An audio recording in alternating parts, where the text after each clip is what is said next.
حضرات، اب میں آپ لوگوں کے سامنے ایک ایسے عظیم ترین علمی اور دینی شخصیت، رفیق الامت، مفکر ملت، علم بردار حریت،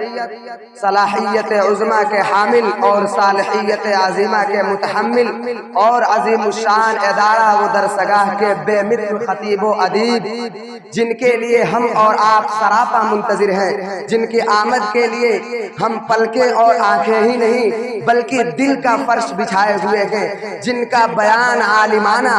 گفتار مخلصانہ اور انداز کریمانہ ہوتا ہے کہ جب حضرت اپنے لبوں سے موتیوں کو بکھیر دیں تو سامعین اس کو عمل کی لڑی میں پرو کر گردنوں میں ڈال لیں۔ میں حضرت کی کن کن اوصاف حمیدہ کو گناؤں، کیا کیا گناؤں،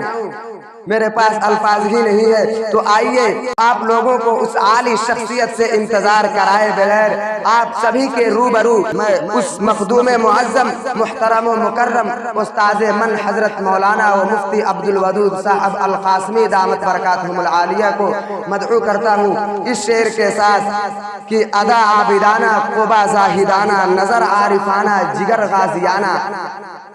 تعارف کی قطعاً ضرورت نہیں ہے، حضرت سے واقف ہے سارا زمانہ۔